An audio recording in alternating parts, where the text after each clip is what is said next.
Giving the introductory talk today is Josh Senften, and was that the right pronunciation? Well, it was a pronunciation. So, Senften, okay, Senften, all right. So Josh was born in Sarasota, Florida, and grew up in Florida's Gulf Coast. Graduated from UFC in 2014. And was with a bachelor's in music education, began practicing with the Orlando Zen Center in 2016, took 5 precepts in 2018, and worked as a musician in Central Florida and touring the U.S. and Caribbean for 12 years. Currently tours with the Cowboy Bebop live playing, worked as a musician Bebop, live playing saxophone and clarinet, and plays gigs and weddings in New England. He's now a resident of PZC, so he plays music all around, and hopefully we're going to have something going here where he can platform his music. August 2nd. He plays in Lawrence, Kansas too. Good.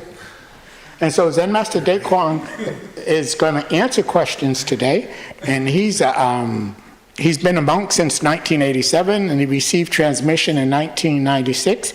He's a guiding teacher at Zen centers in Wisconsin and Mexico. He was abbot. Out of both of those, by the way.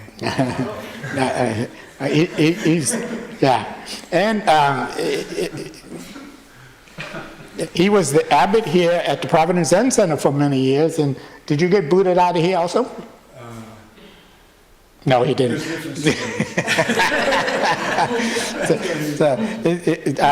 Anyway, Zen Master Dae Kwang, he can be a character, so sometimes you got to watch out. He's been, Zen Master Dae Kwang has traveled widely. He's leading retreats throughout America and Europe and Asia. He loves to travel, and I expect he'll be doing some of that pretty soon and teaching in other places. So please, you got to ask him questions. Josh is going to do the intro, and so thank you. You're trying to cheat on my cheat sheet. That's not right. I gotta think of what I'm going to say. Hi everybody, my name is Josh. Thank you for appearing. Happy Mother's Day. Probably a lot of mothers out there, and a lot of mothers may be appearing on the screen, so yeah, thank you to you. So in college I sort of started to love debate a little bit, and so today I brought a premise that I would like to talk about, and see if I can convince you a little bit of my thoughts here on the matter. Here's my premise. Don't know is the most effective way to know anything. Now let me explain. So first, usually we define what we're talking about. Now, don't know, I would say, is kind of funny. The reason I wanted to talk about this is because of a question, and it's a question that comes up a lot. Someone new to the practice will hear about this idea of don't know, or this mantra that we often recommend beginners of clear mind, don't know.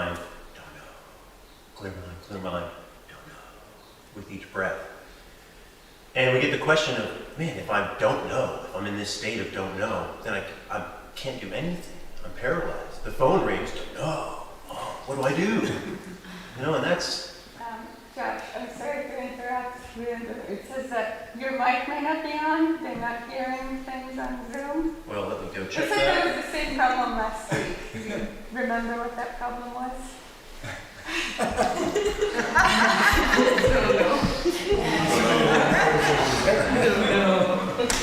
Don't know. This is where we put a commercial in.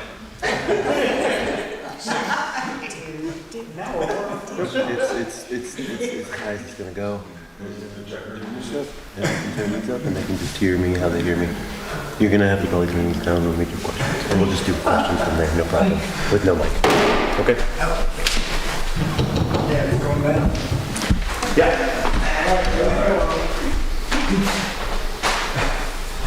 think it's gonna be as good as it gets anyways. Bring it a little closer.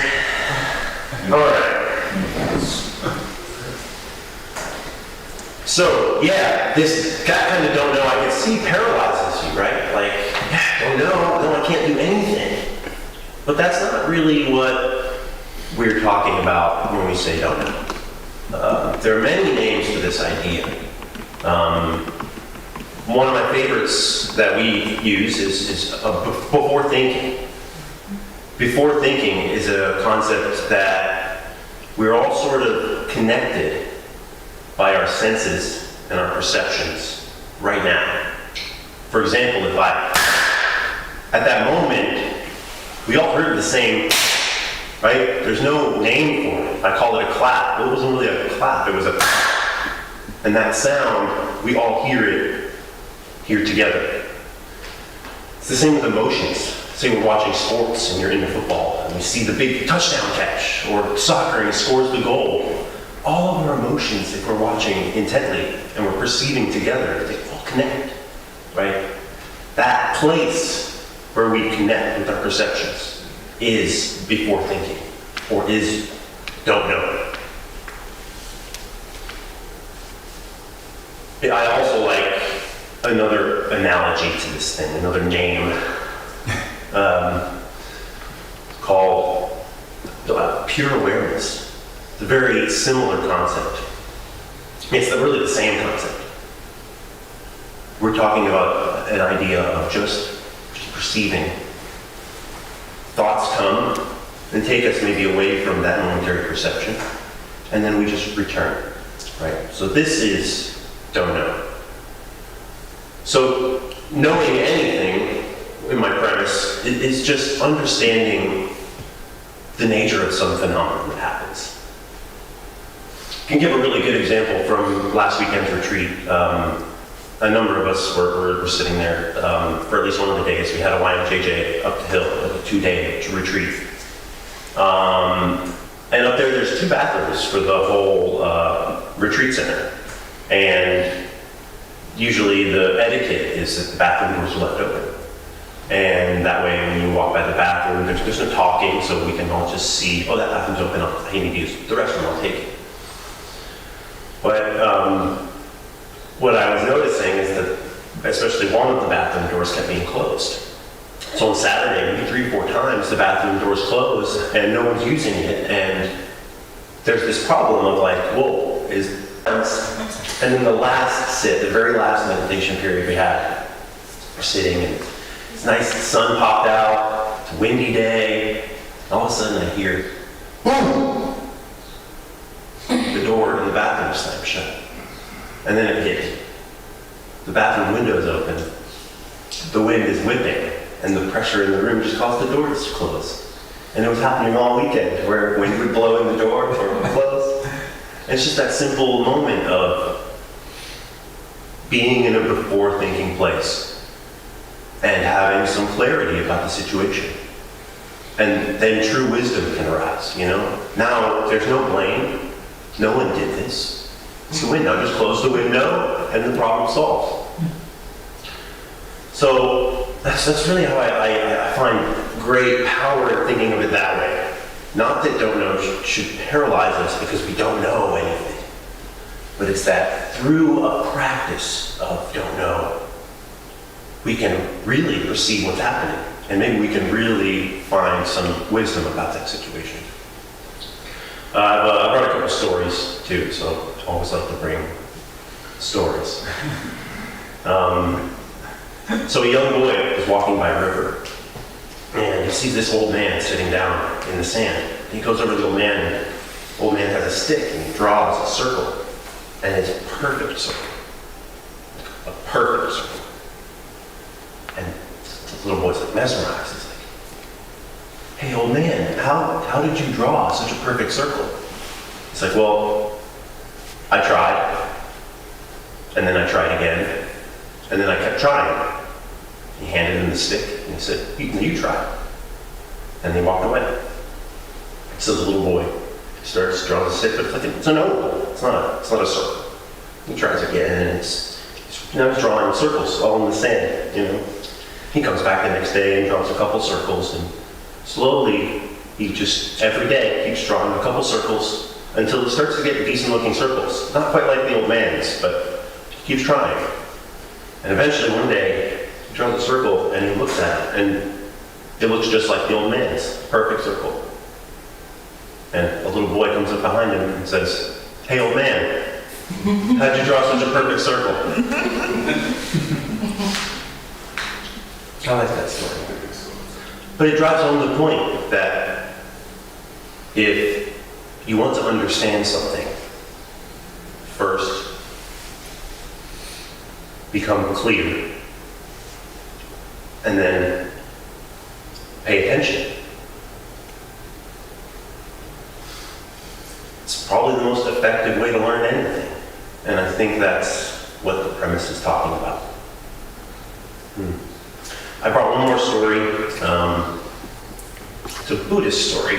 One of the guys up there, hopefully you can't see if you're on a Zoom probably, but there's a big tapestry around the Buddha. And one of the four guys next to the Buddha with the little glowing, well, they all got glowing things, but you can see the four prominent guys. One of them is Ananda. I think it's the one on the right, with the short hair, but don't really know. He's one of them, though. And Ananda was the Buddha's main attendant, known for his crazy memory. He was able to recite the Buddha's sermons and sutras well after he died, when there was no writing, and is kind of known for one of the prominent carriers of the Buddha's words and his teaching to the next generation. But when he was a young monk, he really struggled. There's a story of him after living in the temple for a long time, and he was young when he became a monk, and he goes to the Buddha and he says, "Man, I've been diligently practicing. I've been living in the temple. I've been trying all these things, and I still have this monkey in my mind that keeps dragging me from place to place, and it seems like I'm not getting any better at this. So what can I do? What's going on?" And the Buddha said, "Yes, it's like a carpenter. When a carpenter is making a piece of wood or carving, they hone their skills bit by bit. It's not like they just go carve a masterpiece after their first table. You have to slowly hone these skills, one piece of wood by one piece of wood, one tool by one tool, slowly with each different type of wood, different type of carving. You get a sort of mastery of how to do anything you want to with the material. It's like this with your practice. This mind that whips you from place to place isn't a failure. That mind is your piece of wood that shows you what techniques, what things will work for you, shows you the wisdom that will hopefully breed fruit in your own life. So I think it's really important to know that it's a lot like mastery of something. It's not easy. If it were easy to have this sort of clarity, this place wouldn't exist. There'd be no need for it. You'd come to orientation in a room, there'd be a couple people, you'd say, "All right, you got it. See you later." But it's not easy. You have to learn with each different piece of wood that comes up. You have to learn with each different table or drawer or all these different aspects of human beings' lives. So there's so many good analogies. Music, learning an instrument, learning a language, anything like that. It takes that sort of diligent practice of returning. Not thinking of it as failure. Not being tough on myself because my mind is crazy. And, I'm having this conversation with my boss again and again and again, and I can't stop having the conversation, and I'm never bored of the conversation, but we're talking and talking and talking, and I'm supposed to be meditating, and what's going on? Well, that's what you need right there. And it's not a failure the moment you return again. And of course it might suck you back in a billion times, but you just keep returning. And that, I truly believe, is like a foundation for real wisdom to appear about all sorts of things. About how to treat each other, about what's happening with your car because it sounds funny, about who's closing the bathroom door because it's supposed to be open, you know? So yeah, thank you for coming here. Thank you for practicing. And I hope that you will keep doing it so that you can know everything. For opening the door.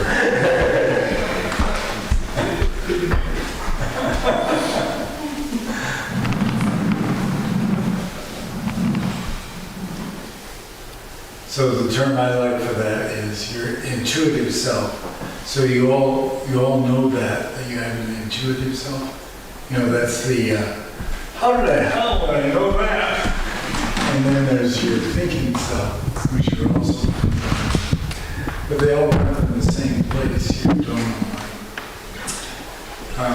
But I like the intuitive thing.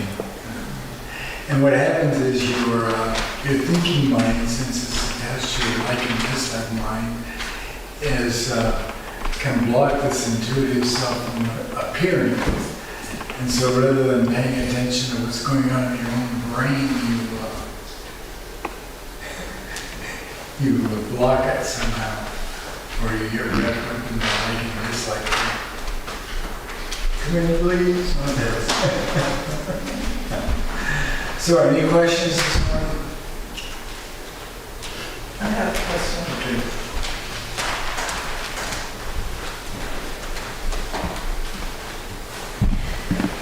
Good morning. Thank you both for your talks. My question today is, what's the difference between spirit and consciousness? Between what and what? Spirit and consciousness. Spirit and consciousness. Oh, spirit and consciousness. So there's many words for all this stuff that's going on, right? I read it. There's Christian words, there's Islamic words, there's Buddhist words, there's Hindu words, and those are just two words that could mean exactly the same thing. Good. I don't know. It depends on the context. So we're always fishing around for new ways to think about what's going on. I am anyway. Unfortunately, fishing doesn't help you any, but returning to your original self, your before-thinking self, I find that to be quite helpful.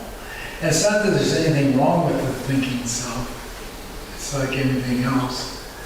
It's just that you don't want to attach to it. So in Zen, it's about attachment, not attaching.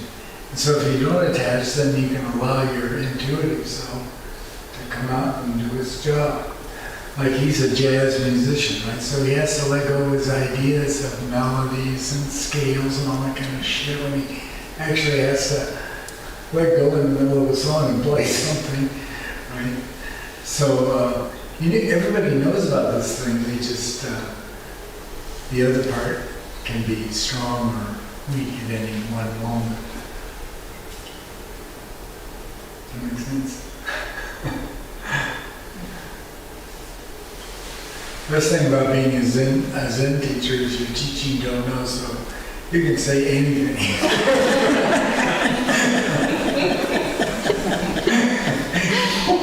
About it. Just about it.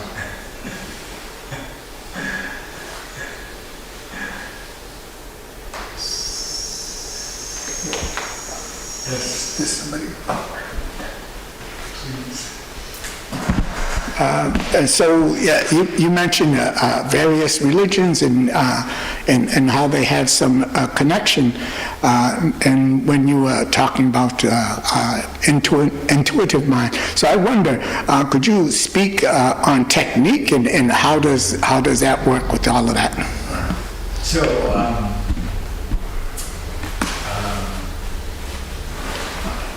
in our Zen school, we use particular kinds of techniques. And these techniques are to teach you how to let go of your thinking mind, your desire mind. There's nothing wrong with it. It's just, it can cause us suffering, right? So, one way I think about world religions is there's Middle East religions like Judaism, Islam, Christianity. Those are all Middle Eastern religions. And then there's these Eastern religions like Confucianism, Taoism, those, and Buddhism. So one difference between them is this idea about belief. So you'll notice that Middle Eastern religions tend to emphasize belief, like, do you believe in God?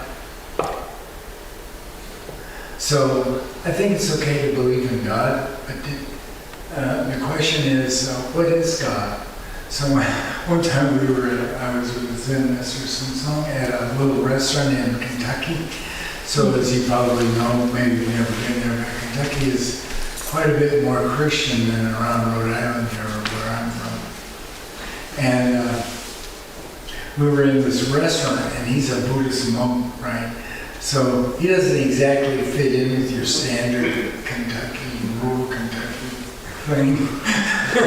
But we're sitting there eating anyway. And I noticed the waiter was getting more and more angry as he was waiting on us during the meal. So I figured, oh shit, something bad's going to happen here. Plus he's Korean.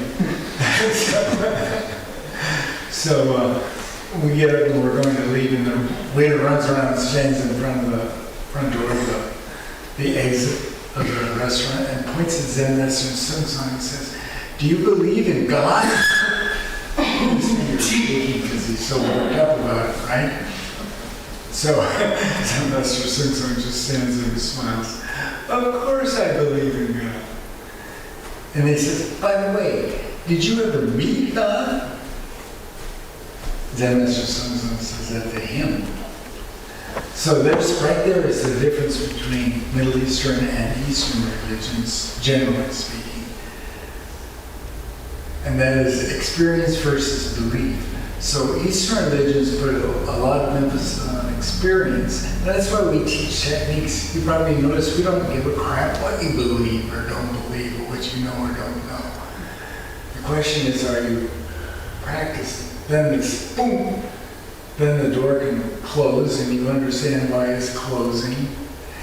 And that's just these techniques are to return you to your original before, we call it your before thinking mind. And that's why he called it the don't know mind, or your intuitive mind. So it's just to allow yourself to let go and become what we see in Buddhism, what you truly are. Although this thinking mind, it's not good and it's not bad, it just is what it is. It just, they kind of bump into each other sometimes because of anger and desire. It's very simple, actually. So that's why I remember when I first started practicing, I was reading about this Japanese guy who worked on a ship. And his job was, they were in the Baltic Sea, so they had to watch out for icebergs. So his job was to stand on the front of the ship all night long and watch out for icebergs so that the ship didn't hit an iceberg. Right? Then one night he's standing there and boom, he gets enlightened, what we call enlightenment. It means he lets go of his thinking mind, return to his before thinking mind. And everybody says, well, he got enlightenment, right? So he got enlightenment standing on the bow of a ship watching for an iceberg. So that's iceberg enlightenment. And you can get, there's every kind of enlightenment you can imagine. It just happens to you moment to moment to moment in your life. If you let go of your, I want something mind, or I don't want something mind, let go of your thinking mind for just a second and return to what you originally are, which is your intuitive self. So we also call this, the other interesting thing that we call what is a just now mind. And one thing that really shocked me and brought me to this school originally was that Zen Master taught that we live in a just now world. He called it the moment world. But you think you live somewhere else. But you think about the past a lot, or you think about the future, what might happen later today, and Mother's Day, because you have to go and show up at your mother's house or something, right? But that doesn't exist. So he said, we only live in this moment and all this other stuff. It does not exist even. So give me 1 second of the past. Now that sounds simple, but you can't do it. Nobody can, because it doesn't exist. So you live in this moment world, this just now world, but you think that you live somewhere else, and that thinking gets in the way of you becoming part of this moment, which is all there is. Interesting. So that shocked the hell out of me. I was a philosophy major in university. What the? And it's so simple, it's so brutally simple, but it shakes your whole idea of the world. So when you're practicing, all the meditation techniques are just to bring you back to this moment. So you're sitting there, oh, why is that door? Who's leaving that door closed? And it's supposed to be open. And then boom! A big blast of wind comes through and returns you to just now, and you realize, oh, God, it's the wind. Right? So that happens all the time to you. You probably get enlightenment. My theory is you get enlightenment 80 or 90 times a day. It's probably more than that. But you don't know it. And so we're always talking about people who get enlightenment.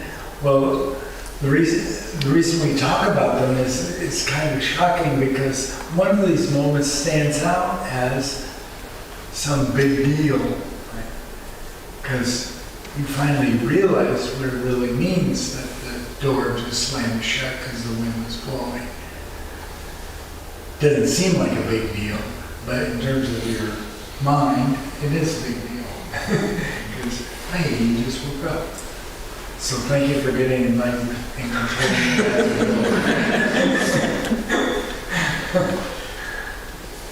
Any other questions?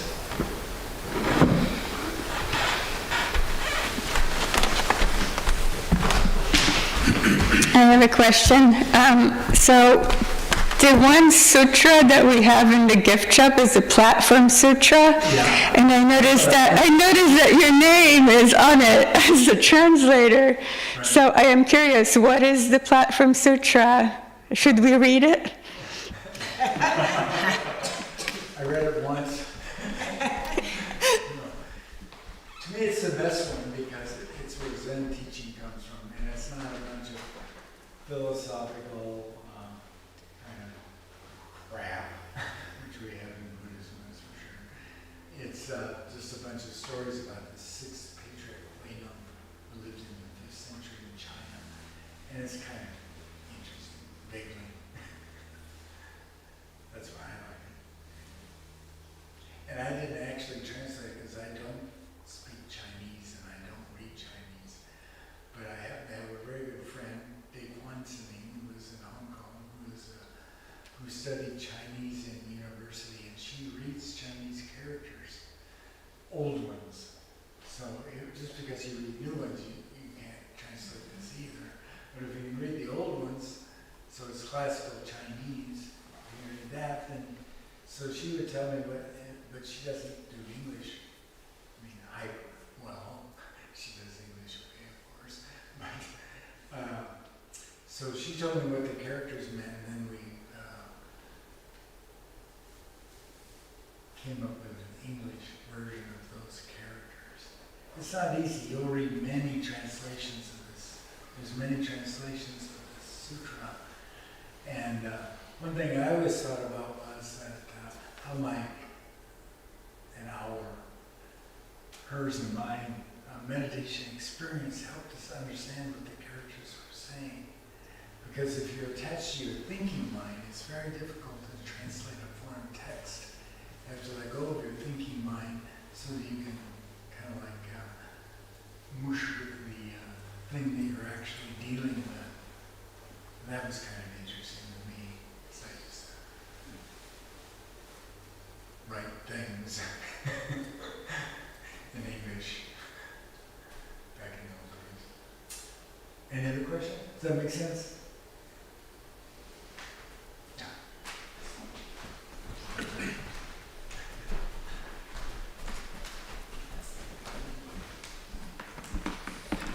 So Josh mentioned if this was easy, there'd be one orientation session and we'd be done, no building. But most of us are chasing something, we're looking for something, you know, we're seeking. And you've been at this, what, a couple of years now? Yeah. A couple of few? Why do you, two and a half. So the question for you would be, what kept you practicing and what keeps you practicing? And why do we keep going? So I think usually the general answer is suffering keeps you practicing.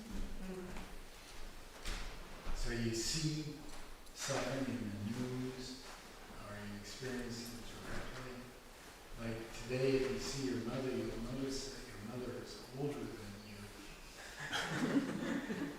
I remember when my mother died in 1980, which is what, 45 years ago, right? And she was in the hospital and I picked her up and she weighed about 45 pounds because she was just about ready to die from cancer. In fact, she died later that same day. And it's that kind of stuff that we call it direction. So you have to have, you're not doing it for your intellectual curiosity, and you're not, I mean, ultimately you're not. You may do it for that reason to begin with. But when you, like for me, I've had 3 strokes in the last 2 years, okay? So you hear about old age, sickness, and death, but for most of us, particularly if you're younger, it's kind of like a theory or something. Oh, well, shit, that isn't going to apply to me. And then boom, it does, you know. So it's really informative and kind of like spurs your practice on. So we practice because of human suffering. And since we're a suffering human being too, that's why we practice. But it isn't for us, because this is going to go away soon. And you never know when. It might be before this talk is over. You could just drop dead. I haven't had anybody drop dead during one of my talks. Fingers crossed. It could happen.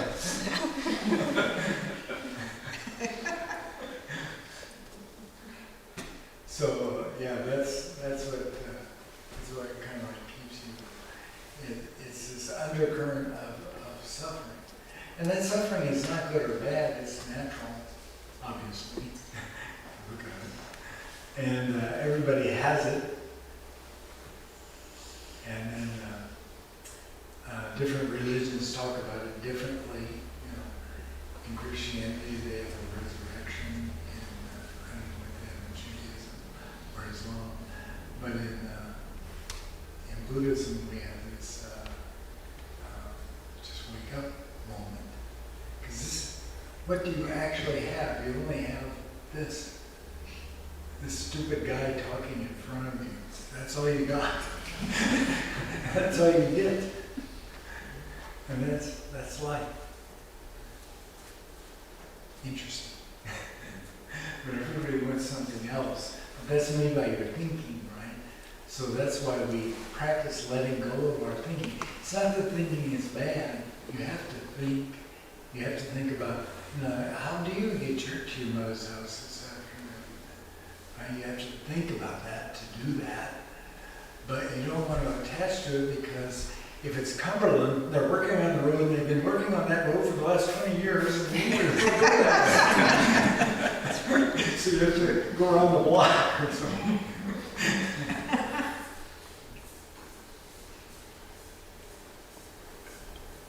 But we're always going around the block in our life, if you haven't noticed.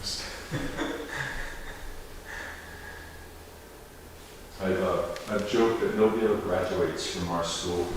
That's right. Yeah. It's not a school in the usual sense. You're right. You always think about graduating and then moving on with your life.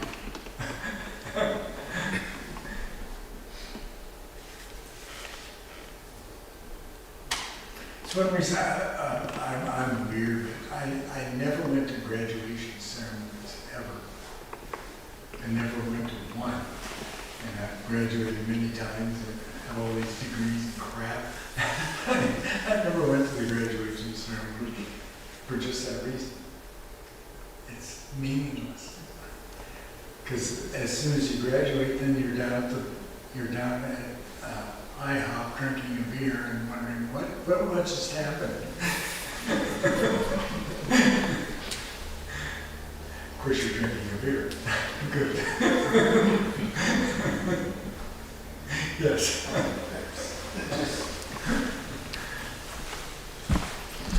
So as we here, practicing Zen, but as you're pointing to the other religions, we point to the other religions, say that they're quite devotional, but in Buddhism, there's quite a lot of devotion. You had all sorts of, I had a group come here and they were angry at us because we weren't properly, yeah, so that, yeah, could you talk about that? So, devotion is a technique to allow you to let go of yourself because you're devoted to something else, right?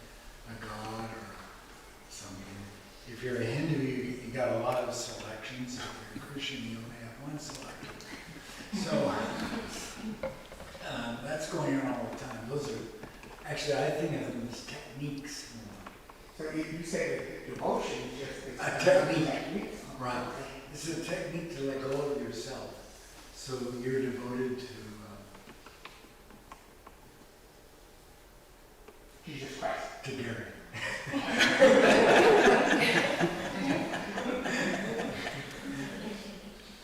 And then that devotion takes you out of yourself. So you're released from yourself. The problem is that people get attached to the thing that they're devoted to. And that's why it's a technique. It's a technique, a very common technique, but it doesn't always work so well. And the reason those visiting Buddhists are pissed at us is because we use even a more radical technique than what they use, which is returning to your Dharma mind. So it's about attachment and letting go. So as soon as you let go, you still have all the crap you have, if you ever notice. It's just you're not attached to it anymore. So it's not about getting rid of anything. It's about letting go. That makes sense? No, it doesn't. I didn't do it anyway.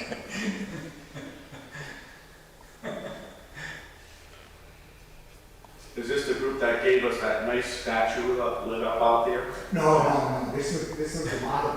And that is a group. In India, Buddhism has been it's clear. So they came from India.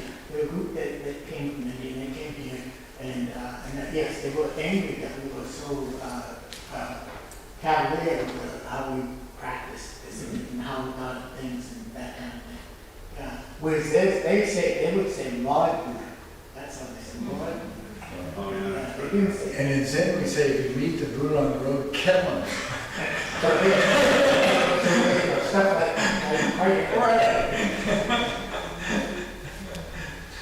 And that's a famous Zen saying. So of course they wouldn't like that. Why would they?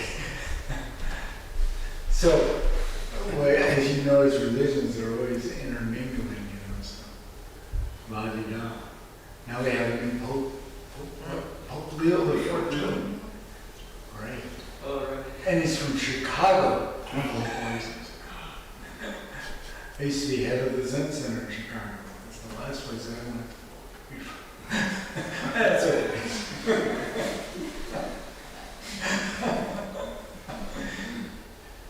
He lived in, where did he live? He lived in Peru or someplace for 20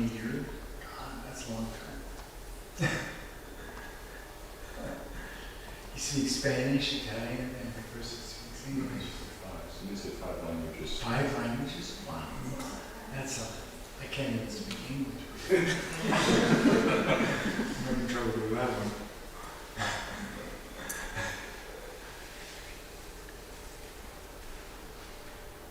Well, that's enough yakety yak. What's important is to look inside and see what's really hiding in there. It's not hiding actually. It's everywhere.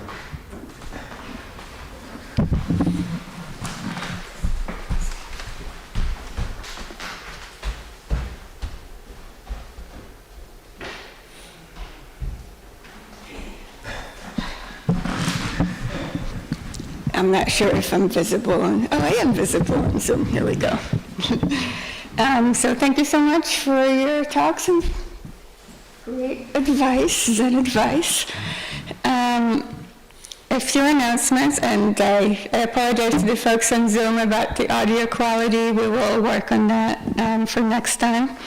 We have some upcoming events. Artist Practice Retreat is happening next Saturday. Please join us. It is happening at the monastery, so it will be, or outside if you're doing something like photography or writing. So please join us for that. On a related note, we are preparing for Founders Day and our second annual PZC Zen Fest on August 2nd. We will have an art sale, and we will also have performances. So if you are a performer, or if you want to make some art for the sale at the retreat, that would be a perfect opportunity. What day is that? August 2nd. August the 2nd. Yes. Summer and Winter Kyucha registration is open. Summer Kyucha is in July. It's a 3-day minimum, and if you've sat at least one retreat with us, you can register. We just had a Sangha work day on Saturday, and we will have another one at the end of the month. We are hoping to finish painting the hallway finally so we can hang up some art. So again, please come and help us. Our usual event on Wednesday, we have practice, well, we have dinner and practice. And if you haven't tried chanting, that would be a great opportunity since we don't usually chant on Sunday mornings. There's also West Side Zen, which is in Providence or online on Thursday nights. And if you've been coming for a while, consider becoming a member. It really helps the entire school as well as PZC. The other thing you'll get is a copy of Primary Point, which we also do have for free here. So if you're not a member, we just had a new issue come out, so help yourself. Join us for refreshments. I will open the gift shop as well. And, I keep forgetting to say this. We do have a free little library on the bookshelf in front, so help yourself to some books. Thank you very much.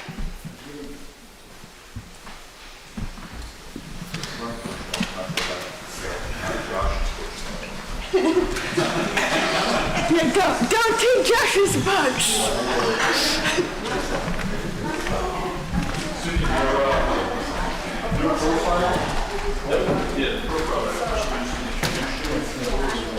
Can you write it? And I'll get it up.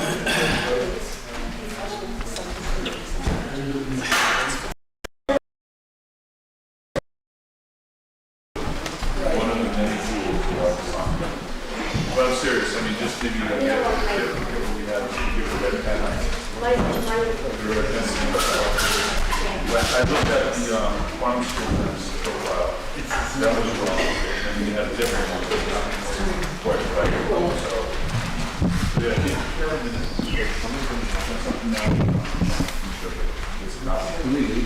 Yeah, we can leave these. We'll use them to set up. Yeah. It should be. Yeah, it's usually 5, 4, and 5.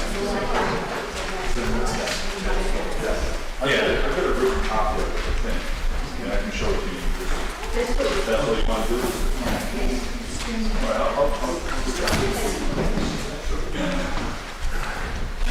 goes right there. There's a row that goes right here. Yeah.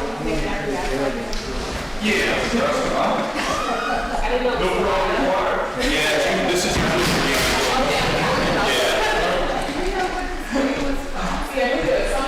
Yes. Just a rat. That's not a cable. Wow, that looks great. This thing?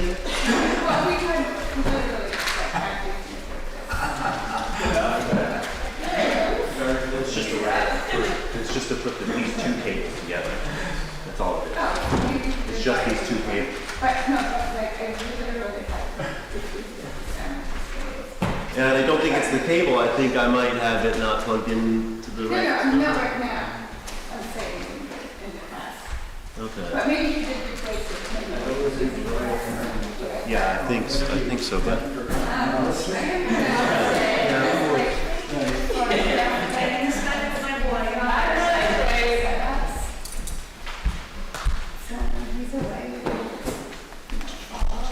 Well, and I have all the notes for all the audio. That's the thing. The software, it's turned all the way up. So it's either that I'm not plugging things in correctly, or yeah, I just don't know. I'm very confused. Does one listen? Yeah, you should. It's all his equipment, you know. So. He doesn't mean using things back.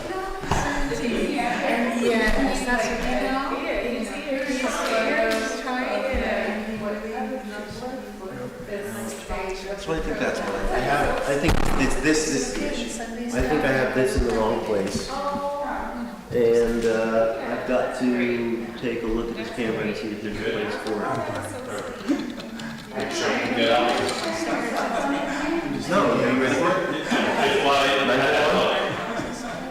518 5229.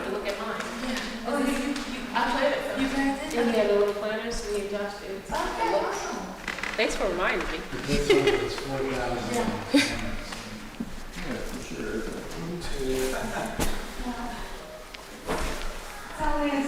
Those are extra, right? Yeah.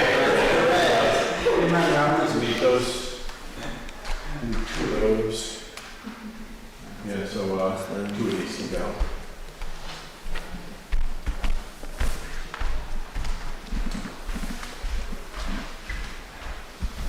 And thanks, hope it was okay.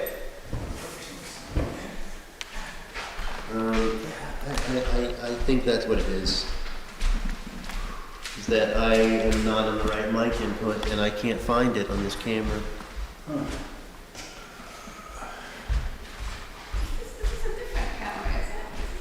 This is his second camera, or his back. He has bigger ones and shit. So. Well, that one I never did it, it's the entire issue. So I take it. I know. That's the way it is nowadays. Not as... Maybe this just doesn't get plugged in. That doesn't make much sense, though. So this is the mic.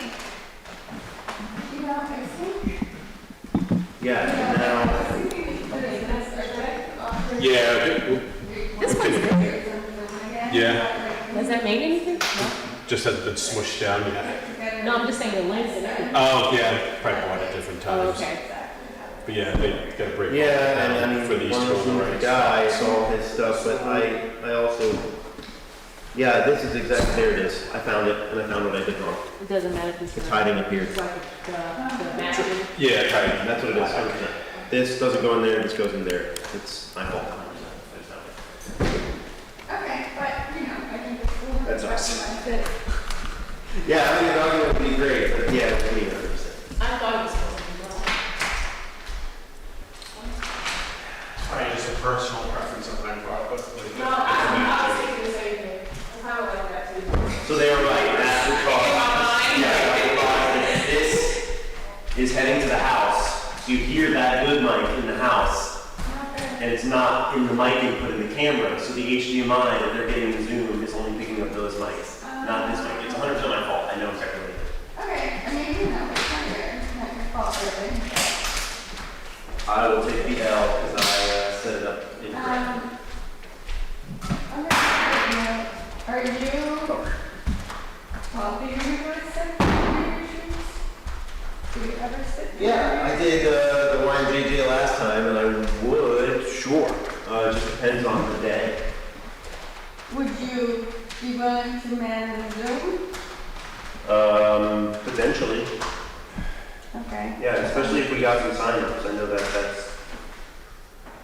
Yeah, I mean, I did the, I think no matter what, it's not the same experience as a retreat. I think we all recognize that, but it isn't, but like. but it's good to facilitate for people that wouldn't make it out, you know. So Yeah, I mean, I was at Cambridge yesterday, and they only had one Zoom person, but they offered it. yeah, and I That's think more, that's, I mean, we had, the last time we had three, I think we had 3 and 3. I think maybe you weren't. I think we talked about this in a management meeting, and maybe you were on vacation, but maybe not. I don't quite know. It might have been a month ago, so you might have been here. But I think that was the gist. Like, if it's going to be 1 or 2 people, we didn't think it was worth it. But if that's not ringing a bell, maybe I'm making this up, or maybe it happened. This conversation happened. Maybe it somewhere was while I was away, but I mean, Don't know. I think, well, I'll bring it up again because Not that I'm unwilling. I'm remembering this conversation for some reason, and I don't. yeah, it's so there. the thing is that we did it, if it's in here, we just, well, we need a computer, first of all. We just need another laptop for like interviews and stuff. yeah.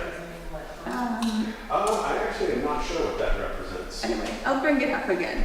But I think we just need to, we also need to document the audio stuff. Yep, for sure. I'm not an expert.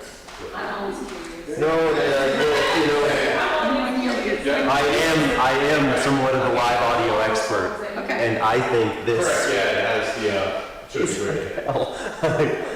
I'm used to like this. I understand why he did it and why he has all these different items, but I'm used to one mixing board. Yeah. And the audio from one mixing board where you control all the audio, like one that's under, there's a big audio mixer right under the thing. I'm used to that. And you send one signal out, Yeah. and you're controlling the whole audio on one board. That's how equipment does it. Because there's latency. So one listening would have to adjust in the settings the audio, because it could happen that the video travels across the HDMI. So there can be the slightest little difference in the audio and the voice. So in order to make it perfect, he wants audio coming through HDMI into the A10. And then that's why we have these things and all these separate cables, because audio runs separately to the house. And then we've got a house system, a Zoom system, a system to get the Zoom speakers in. It's like, I mean, I to think me honestly, it's that chaos, would but he be- understands it. So Yeah, but I mean, I think we need to talk about it because the problem is, okay, when you understands it, but when you is not here 100% of the time. Yeah. We could freestyle with it a little bit.